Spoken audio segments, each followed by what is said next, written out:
ஐயனார் துணை சரியில்ல. அடுத்த வாரத்துக்கான எபிசோடில் சோழன் இருந்துட்டு இதுக்கு மேலேயும் இந்த பிரச்சனையை நம்ம வளரவே விடக்கூடாது. உடனடியாக அந்த பொண்ணை பார்த்து நம்ம விஷயம் என்னென்னு பேசியே ஆகணும் அப்படின்னு சொல்லிட்டு சோழன் முடிவு பண்ணி காயத்ரிக்கு ஃபோன் பண்ணி நாளைக்கு நாங்கள் சொல்கிற இடத்துக்கு நீங்கள் வந்துடுங்க அப்படின்னு சொல்லிட்டு காயத்ரியை வர வைக்கிறாங்க.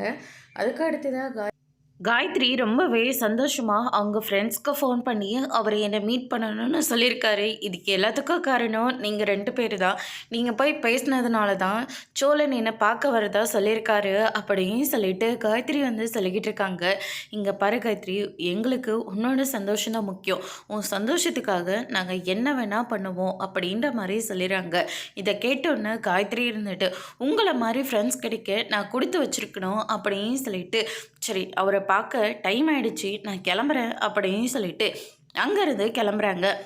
அதுக்கு அடுத்து தான் பாண்டி இந்த பக்கம் இருந்துட்டு அந்த பொண்ணுக்கிட்ட பார்த்து பக்குவமாக பேசு சரியா, அதுக்கப்புறம் நீ நான் ஃப்ரெண்டாக தான் பழகினேன், நான் என் ஒய்ஃபை வெறுப்பேற்றுறதுக்காக தான் இப்படிலாம் நடந்துக்கிட்டேன் அப்படின்னு சொன்னீங்கன்னா பெரிய பிரச்சனையாக ஆகிடும் அப்படின்னு சொல்லிட்டு பாண்டியை சொல்லிடுறாங்க. அதுக்கு அடுத்ததாக சோழன் இருந்துட்டு பார்த்துக்கிறேன் விழா அப்படின்னு சொல்லிட்டு அங்கேருந்து கிளம்புறாங்க. அதுக்கு அடுத்ததாக காய்கறியை பார்த்த உடனே சோழன் இருந்துட்டு ரொம்பவே கோவப்படுறாங்க. இங்கே பாருங்கள், என்னைக்காச்சும் நான் உங்ககிட்ட நான் விரும்புகிறேன்னு சொல்லி உங்ககிட்ட நான் பேசியிருக்கேனா?